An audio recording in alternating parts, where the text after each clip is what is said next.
1954 Tokyo விமான நிலையத்துல ஒருத்தர் வந்தாரு.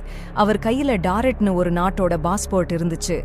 ஆனா அந்த நாடு உலக வரைபடத்துல எங்கேயுமே இல்ல. அவரோட பாஸ்போர்ட் பார்க்க உண்மையா இருந்துச்சு. ஆனா அதிலிருந்த விவரங்களை யாராலையும் உறுதிப்படுத்த முடியல. அமைதியா பேசின அவர் டாரெட் நாட்டோட குடிமகன்னு உறுதியா சொன்னாரு. பல தடவை செக் பண்ணியும் அவர் அதையே சொன்னாரு. அப்புறம் அவர் ஒரு ரூம்ல வச்சு விசாரிச்சாங்க. ஆனா திடீர்னு அவர் மாயமா மறைஞ்சிட்டாரு. எங்க போனாருன்னு யாருக்கும் தெரியல.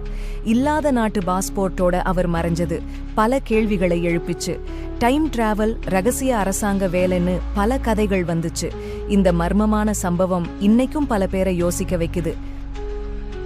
இந்த சேனலை நீங்க சப்ஸ்கிரைப் பண்ண வேண்டாம். பதிலா இந்த சேனல்ல 100 வீடியோக்கள் மேல இருக்கு. நீங்க உங்க கண்ணை மூடி ரேண்டமா ஒரு வீடியோவை செலக்ட் பண்ணி கேட்டு பாருங்க. அந்த வீடியோல இருக்கிறது உங்களுக்கு தெரியாம இருந்தா, பிடிச்சிருந்தா மட்டும் சப்ஸ்கிரைப் பண்ணுங்க.